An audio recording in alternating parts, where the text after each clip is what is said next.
Our next speaker is Daniela Novak, who is Associate Professor of English at the University of Alabama. He is author of Realism, Photography and 19th Century Fiction, and co-editor with James Cantano of Masculinity Lessons, Rethinking Men's and Women's Studies. His work has appeared in venues like Representations, Victorian Studies, Criticism, Novel, and 19th Century Context.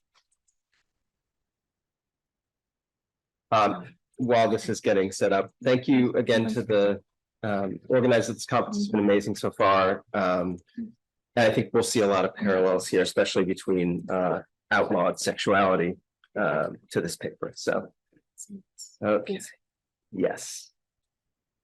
Yeah. And then we should be able to just sure.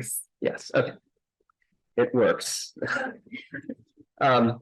Alain Locke observed that, quote, between 1845 and 1855, there should have appeared nearly a score of plays and novels on the subject of the quadroon girl and her tragic mystery. Well, a little after this particular moment, Boucicault's Octoroon remains one of the most famous plays focused on the tragic mulatta. Boucicault, of course, famously complained that he had to revise the tragedy out of the play after London audiences recoiled at the suicide of the play's light-skinned Black female protagonist, Zoe. Instead, the revised ending allowed for the mixed-race union of George and Zoe, at least in an unpictured future back in England. As Boucicault quipped, the revised version of the play was, quote, composed by the public and edited by the author. Yet, as Jennifer Brody and Hazel Waters have shown, such an ending was already a familiar one in plays focused on racial passing, especially unwitting racial passing. In Captain Williams's Woman of Color or Slavery and Freedom from 1853, Florida Brandon, an American-born heiress, returns to Kentucky with her fiancé, the British Lord Everton, only to find that her mother was an escaped slave who was married illegally to a sailor in the British Navy. Florida's body fails to reflect even the faint, traditional, fatal marks of the mulatta, a point she makes in a futile effort to convince a crowd at a ball that they are mistaken in identifying her as a woman of color. Quote, "It is false, I assure you, it is false. Slaves are all Negroes, are they not? I never saw a slave. Now look at me, my face, my hands. Ain't I as fair and white as you or you?" In the scene memorialized on the broadsheet I just showed, Florida pleads as much with the assembly as with the theatrical audience, at once articulating and challenging the logic and power of an internal blackness, a blackness that need not be marked on the body to be proved, even and especially in a theatrical setting. When Florida's friend, Mrs. Bloomsbury, discovers her parentage, she succumbs to a hysterical and phobic imagination and projection. Whoops, that's not on. It's not on the slide. Sorry. Quote, "Don't touch me. Don't put your filthy black fingers on me. No quantity of soap, not all in Mr. Bloomsbury's store, could wash it out." Here, Lily White Florida's imagined blackness lies so thick on her body that it threatens to rub off on her erstwhile companion. After being auctioned and purchased, she can only be saved by being repurchased by Lord Everton and sailing off to England. An England imagined as the embodiment of the world authority and world leadership on the issue of slavery. Everton came to America because he wished to, quote, wipe out the deepest stain on humanity, to strike the chains off a persecuted race, to aid in the sublime work of which England stands forth the champion in the face of an admiring and jealous world.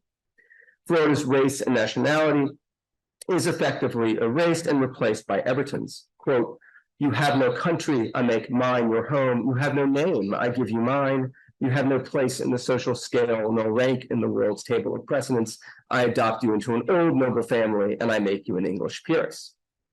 Alongside the British version of the Octoroon, we can read The Woman of Color as an earlier version of what Daphne Brooks calls a, quote, hybrid work of the English nationalist and imperialist theater, one which uses the, quote, transatlantic body to fortify English nationalist ideology. Nevertheless, despite the problematic erasure of Florida's national and familial origins, the fact that her racial status can be erased and rewritten offers a remarkably fluid theory of the relationship between race and the body. This passage as a whole, this passage in the play as a whole represents Black blood, not only as not fatal or tragic, but also as not essential. Such happy mixed-race unions would persist well into the 1860s, and the non-tragic mulatta need not even be a woman. Wilkie Collins's and Charles Spector's Black and White, produced by Charles Dickens in 1869, focused on the unwitting passing of a male character whose marriage to Miss Milburn is temporarily upended before a letter from his master and father is discovered, proving his freedom and making the marriage possible.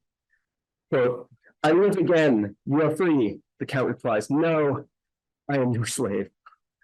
Jennifer Grady has convincingly argued that, quote, "the mulatto has been marginalized in Victorian discourse because she exposes the, quote, miscegenating borders of the culture itself, the illegitimate sources of English wealth, and the unseemly origins of imperial power.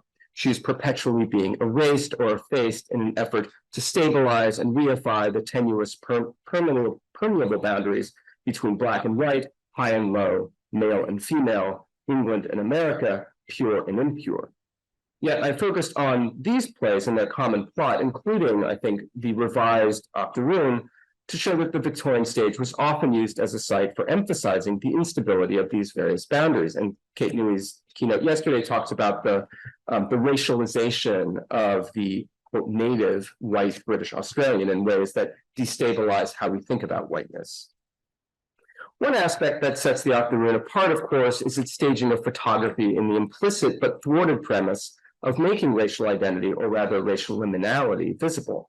Adam Sangstagaard points out that in the Octoroon, quote, "Zoe constructs her racialized image as she teaches George to read her body, but she does so while the cameras are nowhere in sight. Neither suitor woos her or flatters her with a daguerreotype.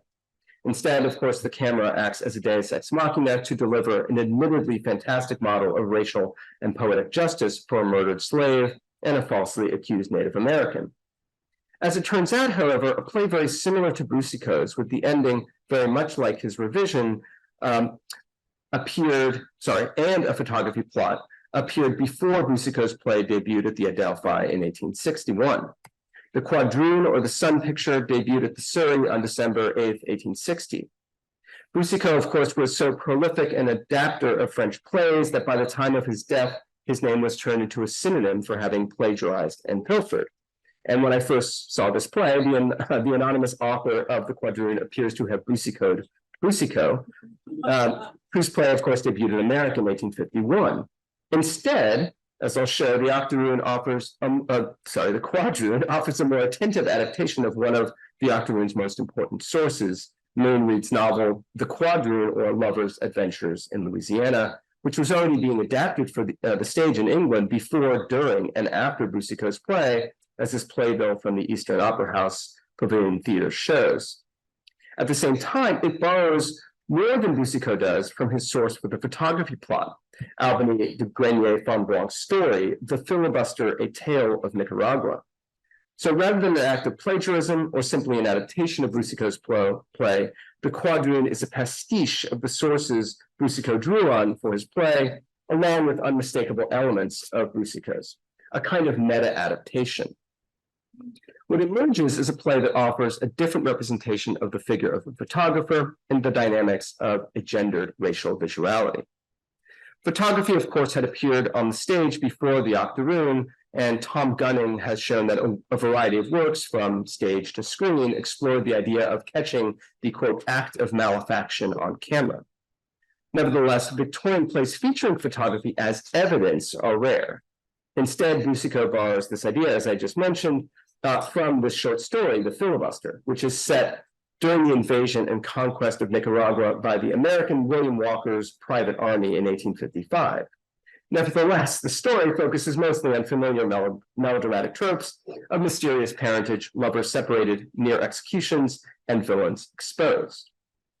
As in the Octoroon, a murder or evidence of a murder is caught inadvertently on camera, and a photograph brought forward as proof just in time to exonerate the innocent and identify the murderer. Instead of attempting to escape like McCloskey in the Octoroon, the already wounded villain conveniently dies on the spot, and the lovers marry a week later.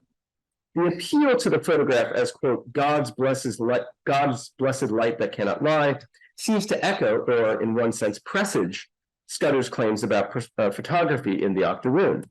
Quote, The eye of the eternal was on you, the blessed sun in heaven that, looking down, struck upon this plate the image of the deed. And yet, the story's publication history suggests that the idea of wielding the photograph as proof of McCloskey's guilt might have been Boucicault's after all. And bear with me here. Part 1, Chapter 2 of the Filibuster, published in July 16, 1859, ends by noting that a meeting had been captured inadvertently by a camera. Quote, his face would not have assumed so pleasant an expression had the filibuster known that the lens of a photographic camera had been directed upon him for the last half hour from a hill that overlooked the ruins.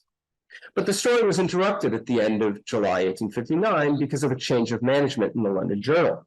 Von Blanc only completed the story when it was published as part of a short story collection in April 1860 called Tom Rocket, and that's where the use of the photograph to prove who the murderer really is appears. In his preface, Von Blanc explains that the reasons for the gap in publication assures his audience that, quote, the conclusion of the story of the filibusters is absolutely original, a claim that, of course, may overstate the case since Boucicault's play appeared in December 1859 in New York. It's possible then, after all, that Boucicault's play may have influenced the story that had influenced his play. The subtitle of the quadroon, or the picture, or the sun picture, explicitly and implicitly points to both of Boucicault's main sources, Mayne Reid's novel and the filibuster. It echoes the title of the climactic and final chapter of Von Blanc's story, Chapter 8, the sun picture, as well as Boucicault's play. In fact, the passage from the quadroon, in which the photographer named Hiram Anodyne displays his evidence, uses the exact language from the passage I quoted earlier, that the photographer in the filibuster uses. The prominence of photography in the title of the play also suggests that photography and the photographer would be more central to the action of the play than in either of its sources. In fact, the photographic studio becomes a convergence point for a wide variety of characters and the site of the play's murder. A little context is required here. Hiram is squatting in a makeshift studio belonging to the play's villain. As in the Octoroon, where Scudder sets his camera up at the wharf, Hiram's studio, a shed, is at the docks, quote, where they land the mails, so it's also near where a servant, Antoine, will retrieve a letter authorizing funds for Sydney to purchase and save the plantation. This should ring bells if you know the Octoroon. Antoine also hopes to have his photograph taken as a gift for Gabriel, the snake doctor, a character drawn from Reid's novel, and who has a close relationship with Antoine, similar to the relationship between Paul and Wanity in the Octoroon. Hiram's been sent off by the arch-villain Adder's men and takes up his camera to a nearby hill. After finding the studio empty, Antoine opens Sidney's letter and is intercepted and murdered by Adder, while, like the scene from the filibuster, Hiram's camera is fixed on them unseen. Quote, would you murder me? Help, struggle. Adder gets him down and stabs him. Pause and picture. The lens on the hill becomes fixed on them. Without the addition of the phrase, the lens on the hill becomes fixed on them, pause and picture could be directions for a tableau or any tableau. But in this scene, the specific demands of mid-19th century photographic technology overlap with and mirror the visual dynamics of melodrama. Given the long exposure times required at the time, they hold their poses just long enough, pause and picture, to result in a clear and clearly incriminating picture, both for the camera and for the audience before moving again. The figures freeze in a melodramatic picture or tableau, but also, unbeknownst to them, pose for the camera. And in ways, of course, that Caroline Radcliffe talked about yesterday, this is a scene of intermediality. She was talking about this with regard to paintings, and of course, Jim Davis just alluded to the intersection of painting and theater with the Wilkie style. I don't have time to get to this in detail. I'm happy to talk about it more in Q&A, but the scene and the spectacle of photographic technology on stage itself offers a self-reflexive commentary on melodramatic form and structure. Posing and remaining still for the cameras doubles as a melodramatic picture or tableau, while also producing an image that, in revealing the crime at a critical juncture, makes the photographic image the vehicle for the play's moral, racial, and romantic resolution. If theatrical form emphasizes the interplay between narrative movement and effective stasis, this is particularly visible when photography is put on stage. As Carolyn William argues, the tableau produces, quote, An unusual effect. The stillness of the stage picture is paradoxically moving, and in fact, the picture will literally move again. Melodramas that stage photography then both highlight the strange temporality of the tableau and ask us to think about photography as both a frozen image, a product, and a kinetic act, a process and performance. Like the tableau, the photograph is, quote, paradoxically moving. In the quadroon, photography in the studio also mediate cross-racial desire. Though, as we've already noted in the octoroon, photography is not a medium in which that desire is pictured or through which liminal racial bodies can be read. Neither Zoe nor Mia of the quadroon are ever photographed. In the quadroon, however, it's not for want of trying. Shortly before the murder of Antoine, Mia and Sydney arrive at the studio to have Mia's photograph taken, but find it empty. Even though we don't end up with a photograph of Mia, it's important that the play offers the possibility of testing photography's powers to make legible the liminal racial body. The trip to the studio is the occasion for a rare private conversation between Sydney and Mia, as he laments the photographer's absence robs him of, quote, a valuable treasure, the faithful likeness of a lovely woman. The studio becomes the site of and moment for Sydney's declaration of love and proposal. Quote, a moment when without witness I could pour out my heart before you. Unlike the racial violence that follows, however, this spectacle of interracial tenderness is not witnessed by the camera, despite standing where the murderer takes place. Hiram has yet to train his lens on the spot. At the same time, Mia's status as a quadroon and her proximity to Mayne Reid's quadroon of the novel's title suggests that, like the quadroon in Mayne Reid's novel, Aurore, she is recognizably non-white. As Sarah Muir points out, quote, Reid insists on the blackness of the quadroon, even as he makes her literally the girl of the hero's dreams. Her blackness would not reside in vanishingly visible spaces like her fingernails or as one drop in her unseen blood. For example, in the play, when, like George in the octoroon, Sydney is outraged that Mia is treated as a slave, his confusion stems from his position as an outsider. He's British and doesn't understand the, quote, subtle racial hierarchy of the plantation, not from racial misrecognition. Presumably, the audience would not have to, quote, imagine how her deviant difference might be written on her body.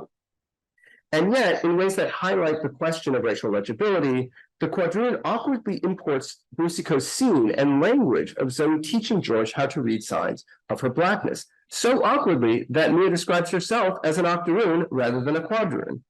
The curse is rushing through my veins. An eighth of my blood is impure. You may trace in my veins, in my eyes, in my hair, in my very fingernails. 'Tis that which makes me known only to be despised, a thing for the white man to try, to play with. And you would make such an object your wife, yours, Sydney. You would be scorned, jeered, laughed at, condemned. Dream not of it. Tear the feeling from your heart. I am an outcast. I am a slave. Love. It is not possible. The difference in emphasis is important. Even as Zoe argues that their union is, quote, forbidden by the laws, she also emphasizes a deeper ontological gulf between them, quote, as wide as your love, as deep as my despair. She insists that she is a, quote, unclean thing, and that her one drop of black blood, quote, poisons all the flood, while Mia says that, quote, an eighth of her blood is impure. If Boucicault's Zoe naturalizes the prohibition on interracial marriage, Sarah Muir argues that Reid suggests, quote, the dilemma of the tragic mulatta is socially determined rather than natural, a matter of law, not biology. Like Reid's novel, the quadroon focuses on how signs of Mia's racial difference arbitrarily define her social and legal status. Even as she invokes the relationship between blood and law, quote, we could not marry here without you were to swear that there was African blood in your veins, such is the law. She stresses a moment where race is a matter of linguistic performance, right? Attesting to your African blood. This line, moreover, is drawn from Reid's novel, where it is followed by a jest, quote, I shall take this gold pin from your hair, open this beautiful blue vein in your arm, drink from it, and shall take the oath. In the end, as far as the question of their union, both her race and the law forbidding intermarriage are rendered moot. While Zoe rejects the idea of leaving America to marry, quote, I'd rather be black than ungrateful, Mia simply responds to the suggestion that they leave the country with the return of Sydney's love. Infusing Reid's Aurore with Zoe, the play limits the degree to which Mia's body acts as a repository of racial secrets, while at the same time challenging the boundaries between white and black, slave and free as legal and social fictions. Both plays simultaneously hold out and frustrate a desire to fix and make visible the liminal female racial body, a liminality highlighted by the fact, of course, that white actresses played the role of Zoe. Famously, of course, Boucicault's wife, Agnes Robertson, played the role, as well as by the ephemerality of the body on stage. Nevertheless, the quadroon's revision or prevision of the octoroon both highlights the role of photography in fulfilling that desire, and at least begins to question the idea of a visible embodied form of racial difference. If, as Daphne Brooks has argued, quote, individual performers and performances and performers worked, quote, to resist, complicate, and undo racial, gender, sexual, class categories in American and British cultures, I would argue this resistance, critique, or redeployment was not limited, quote, to the work of various marginalized cultural performers, but instead was already very much part of mainstream Victorian theater, especially in its revisions. If, as Linda Hutchin argues, adaptations are, quote, reinterpretations and recreations, the quadroon is both a reinterpretation and an effect at reverse engineering. Appearing in England before the octoroon, it can be thought of as a pre-interpretation. And rather than offering a kind of photographic reproduction or a sun picture of Boucicault's play, it redeploys and reorganizes its components to imagine possibilities out of the reach of its sources. Thank you.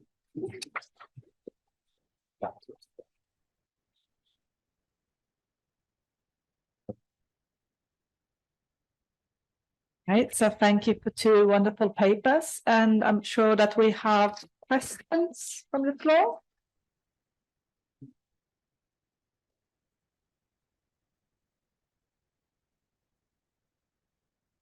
Thank you. Daniel, I'm going to ask maybe an unfair question. Do you know when Jacob Jenkins and octoroon? Okay, I sort of figured you might. He knows, for those of you who might not, it's a 21st century reworking of the octoroon that is a racial deconstruction. He very specifically calls for the use of photographs of lynchings in that performance. And I wonder if you have any thoughts about what that use of photography does in terms of how it's deploying imagery of Black bodies. Yeah, it's such an interesting scene too, because he plays all the roles. So he's playing the playwright, he's playing Boucicault, he's playing McCloskey. No, he's playing Scudder at that point, I think, and he's actually so I haven't seen the play. I've read reviews and I've read the play. Right. But he's actually blinded by the projector. He's standing there, so he actually can't see the image itself. But it's covered. Right, it's covering him. Right. So yeah, so I mean it's obviously, kind of retcons that image as a lynching photo, which it is essentially. And kind of highlights the ways in which, right, the kind of justice imagined that photography is going to offer. Right, here's evidence of a lynching, see will bring justice, is of course completely hollow, right? And again, there's reviews sort of talk about the way in which it sort of implicates the audience as well, which I'm not necessarily sure about. Again, haven't seen it. I'm sure it's done differently every time. But yeah, obviously it sort of highlights the sort of longer history of lynching photography and the way in which maybe the way lynching photography is represented in the play is kind of just fantastical, right? I don't know if that answers. Yeah, thank you.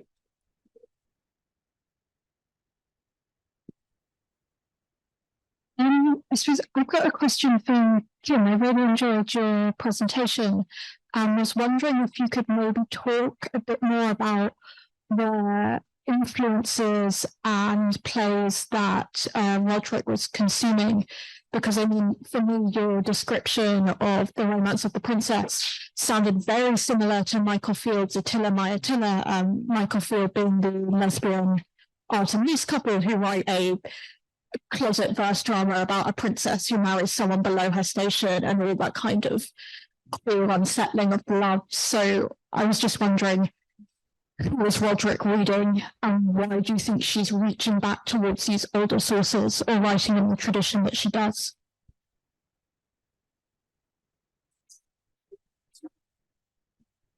I wish I could say I knew. I do have a whole list of the things that she was reading at the time because she kept intermittent diaries.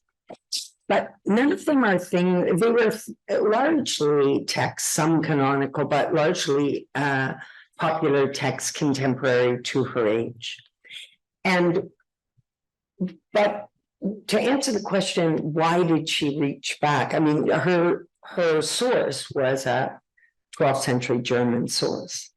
And I think she did that because she was disguising her own desire, that she didn't want, she wanted to talk about or represent her sexuality, but she could find no real way of doing that. And we were talking yesterday about letters and diaries. And, you know, for a long time, I thought they were private things, but they're not. You know, when you read Roddick's letters and diaries, it's like she has somebody on her shoulder or looking over her shoulder. It's clear that she thinks these letters and diaries will be left to posterity. And in fact, she does that. I mean, she's, like I said, extraordinarily wealthy. So she donates in the 50s about $70,000 to the library. Her family had constructed the first library at McGill. And I'm trying to think of where I was going with that.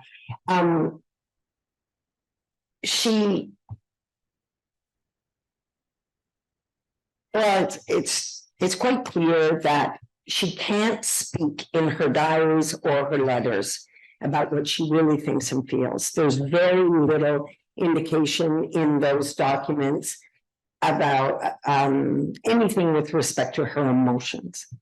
Where you find all of that is in her fictional works. So she writes a poem on Sappho, for example. Now, not all poems on Sappho are blood on the sheets, as it were. But hey, it's a bit of a giveaway, I think. So she disguised all of how she really thought and felt in fictional works. And I think by going back so far, she felt that no one would probably, unless they were sort of a knowing group of readers or a knowing reader, no one would ever know. But she could express how she really thought and felt.